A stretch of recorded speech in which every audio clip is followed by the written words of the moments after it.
apple of his eye. Sit right down, we're gonna give you the scoop with Ryan Pfeiffer and Lisa Doop. Stamma-lamma ding-dong loop-de-loop. This is the story of a guy named Mr. Boop. You're listening to Being Mr. Boop. This guy's married to Betty Boop. Epic. My name is Lisa Doop, and I am Mr. Boop. My name is Ryan Pfeiffer, and I am Mr. Boop. And I am, I'm eating pizza. Nice. So, Ryan, it's, March 23rd, 2020, and today we're reading the 33rd ever Mr. Boop strip. What happens in today's Mr. Boop? In today's Mr. Boop, I wish I had a root beer right now. That would go good with this pizza. It's not as crunchy as it was a few minutes ago. Why did I let it sit? I don't know. I do not know.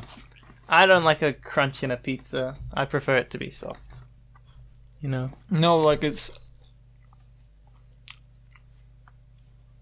Wait, really?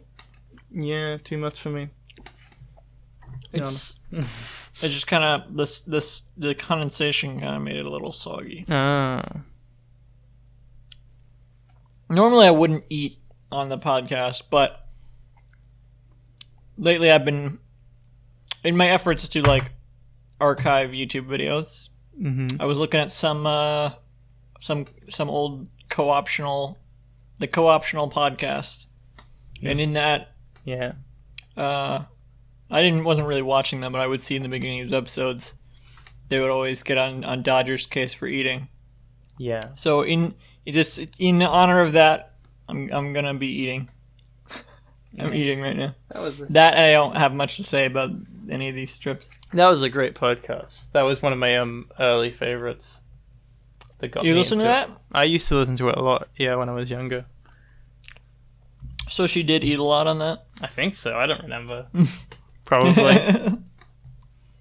I would just see in the beginning because I didn't watch it. When I was archiving them all.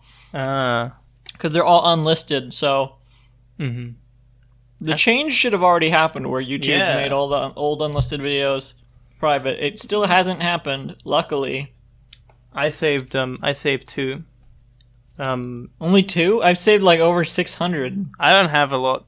I didn't have a lot that I thought needed saving, or that I was aware of. I just saved the Drink It, Devo Sing Whip It, but it's about Pepsi video, and what else was it?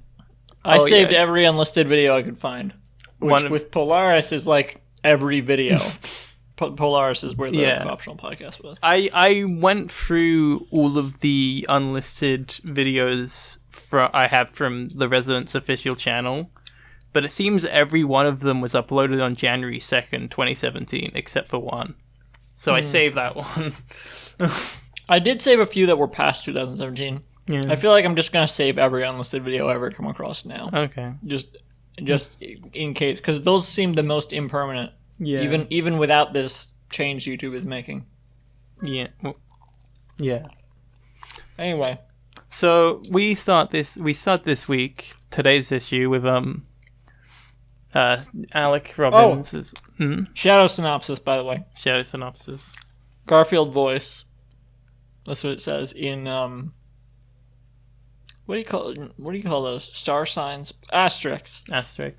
Asterix, like the comic Garfield star. Voice, Asterix. I love Mondays now because there's a new Mr. Boop strip. That's what Garfield voice. Good Garfield voice. That's exactly what he says. So, panel 1, we have Sonic and Alec Robbins at a bar. And Sonic is the bartender, and Alec is the bartendee. There's a sign above Sonic the Hedgehog. Sonic the Hedgehog, in case you were thinking of some other Sonic. So, there's a bar sign above him that says bar to make it clear. And there is? Yeah. I'm not looking at it. I'm looking at Twitter because it says okay. So, for the new Dexter miniseries. And Sonic is wiping down a glass. And Sonic says, "What can I get ya?" And Alex says, "Just a root beer for me." He drinks root beer. Like a weirdo. than the real beer. So why is that weird? No, I'm kidding. I'm not. It's not weird. I'm just The more we talk about root beer, the more I'm gonna want some root beer. just riffing. Anyway, so in the second panel, Just riffing. I'm just riffing. I'm just shooting the shit. Come on Go now. on. We're on this is a comedy podcast. So Sonic. Mostly cut this out. So Sonic he's filled up a glass. I don't know what's going on in this panel. He's got a glass in his hand. Whoops. He's got a glass in his hand and it's half filled, but he wasn't in the last one. So, and It's half filled. yeah, but he wasn't even. There wasn't even a glass in the last panel. Just one that he was cleaning. Oh, yes. That was empty. He was wiping one. Yeah, but that one's. You don't wipe a glass it's half full. Huh? You don't wipe down a glass it's half full. But we don't know it's not the same glass. Anyway, so he says It would be gross if it was. Yeah, well, he says one classic A&W coming up. What's on your mind, pal? And A&W, I don't know what that is, but I guess Product placement. I assume it's a root beer. Yes, it's a brand of root beer. Ah, Actually, figure that out. A&W is a brand is a fast food chain that most people only know as the brand of root beer that they sell in stores. And you know how I don't even know them as that. So let's see where they are. British. That doesn't count. Okay.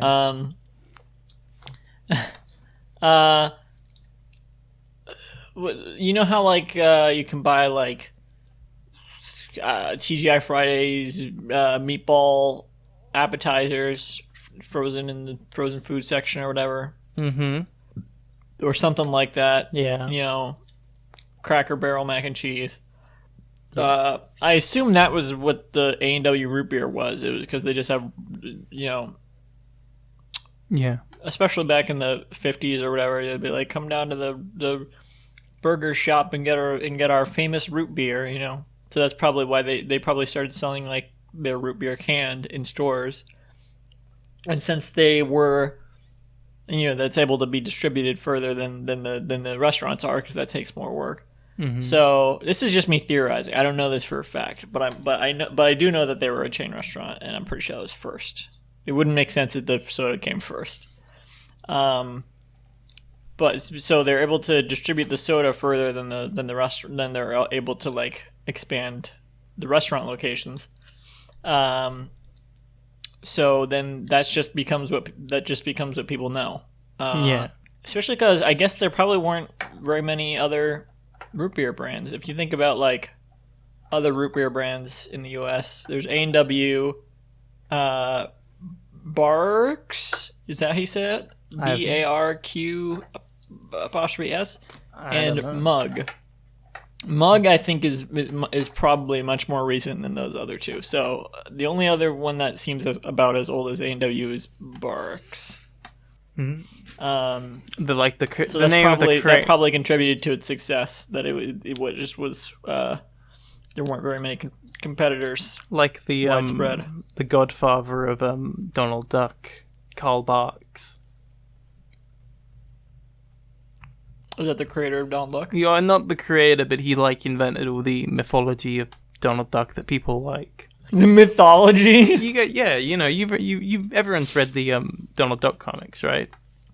No. Like the it's very he's basically they're very popular in European regions, but he kind of invented all of the side characters in the Donald Duck universe.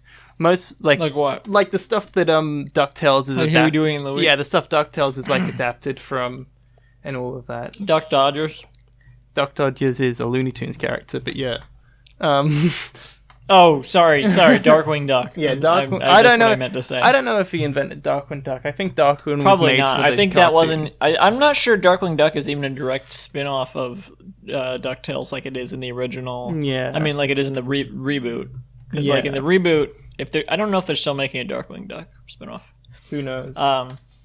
But in the reboot, Darkwing Duck is like from the reboot Ducktales, whereas in the original shows, I'm pretty sure Yeah. Darkwing Duck didn't show up in Ducktales, despite the fact that Launchpad is in both shows. Yeah.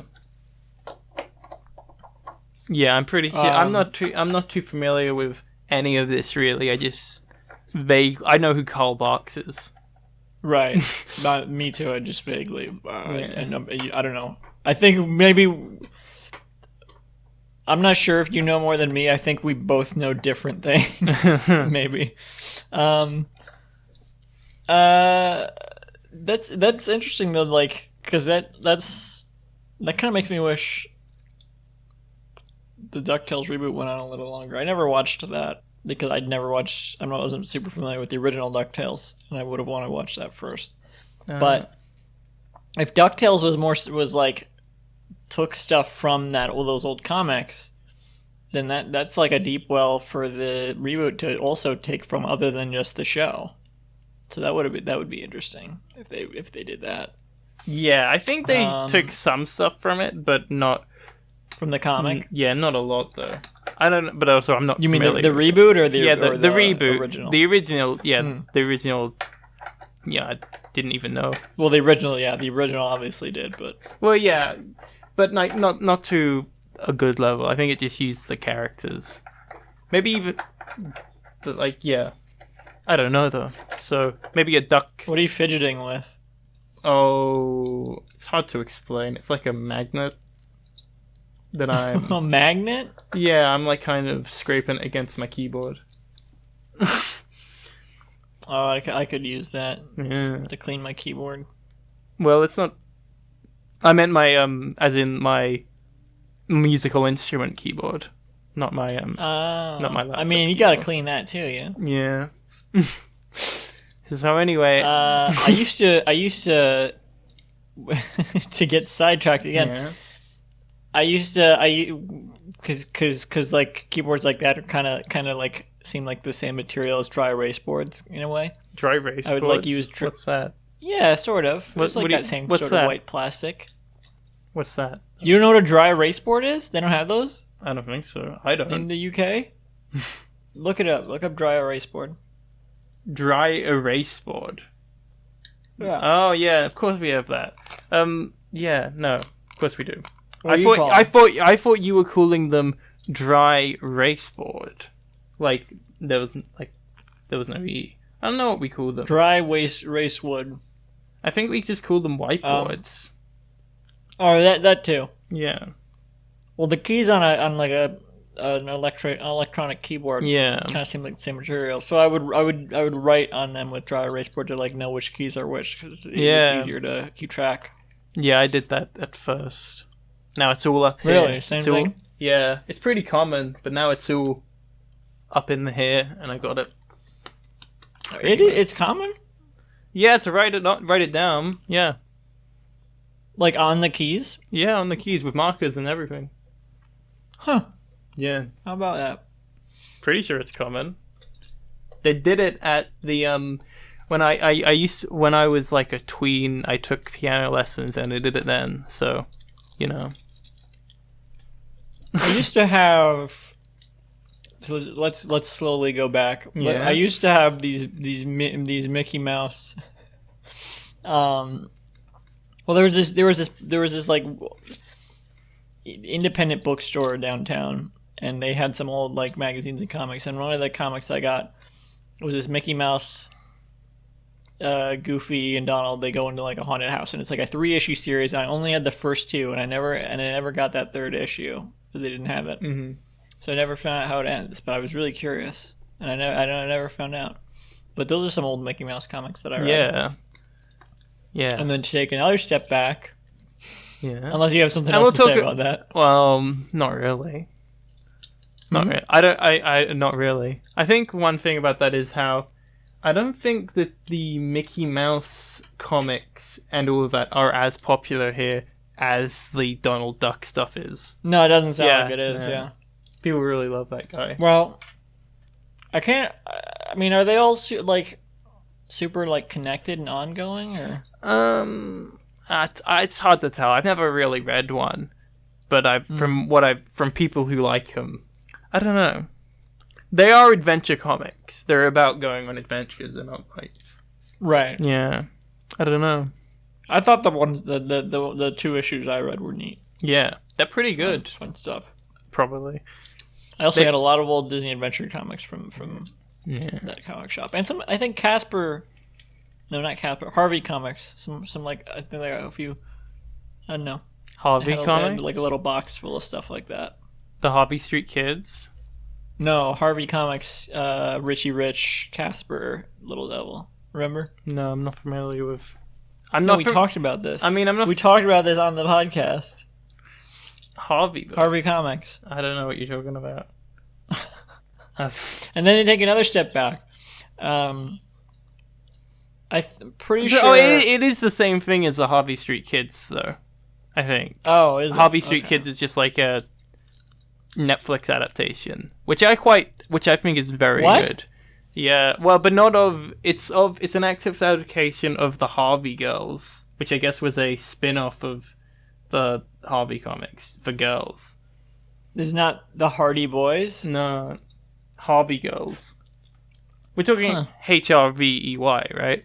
Right. Yeah, and it's really good. It's like very Harvey Beaks-esque, but with girls as the leads. Oh, yeah, and I've humans. Seen that.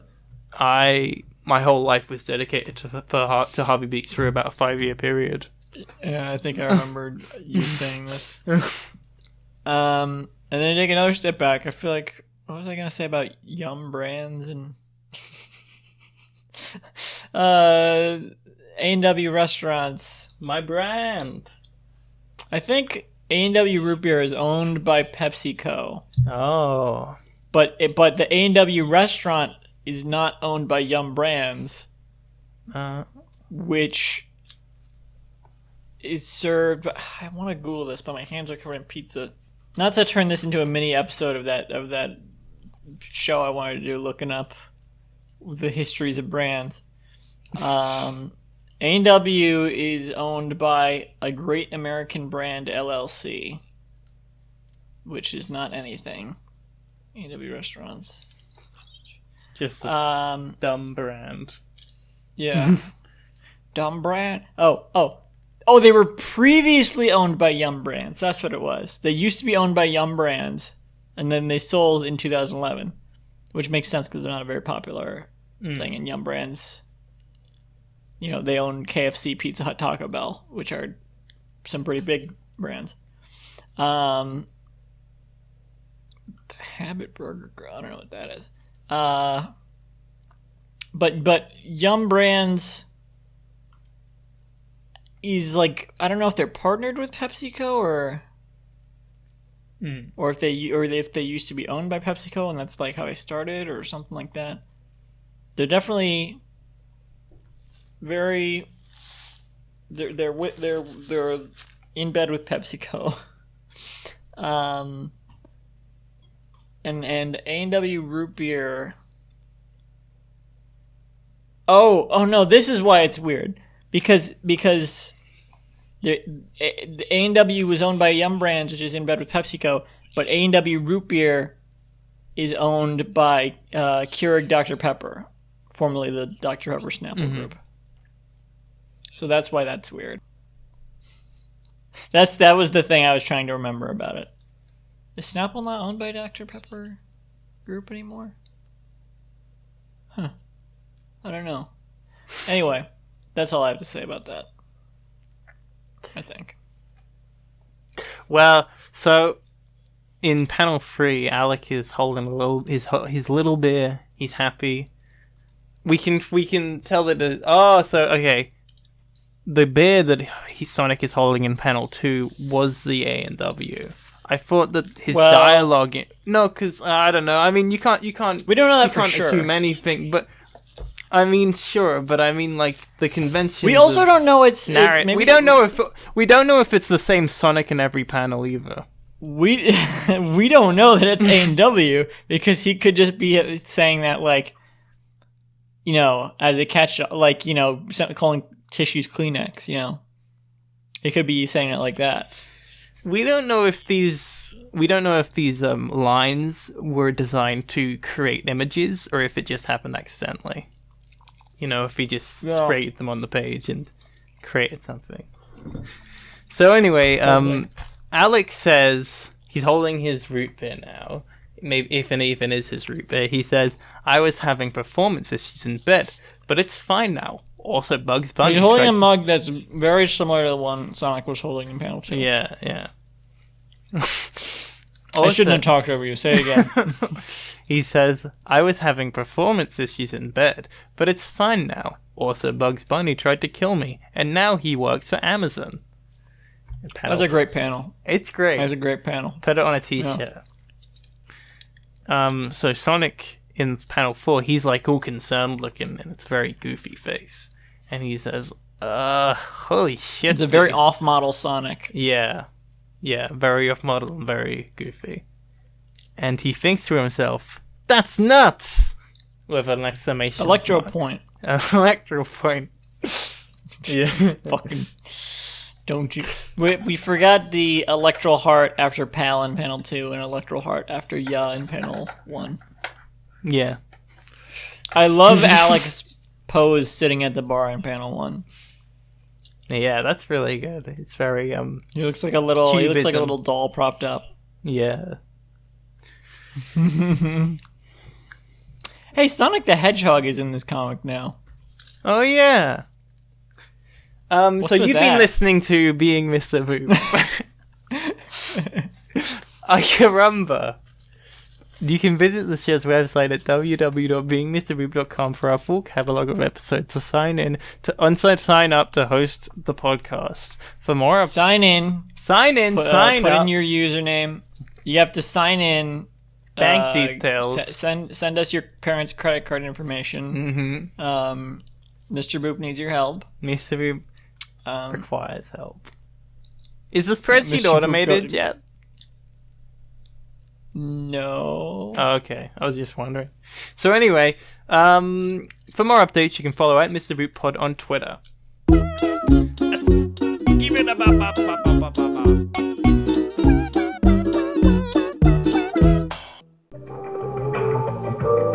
This podcast was brought to you by the Pitch Drop Podcast Network. Like what you just heard? Support the show by going to patreon.com/pitchdrop. And while you're at it, check out pitchdrop.net for more of this and other shows.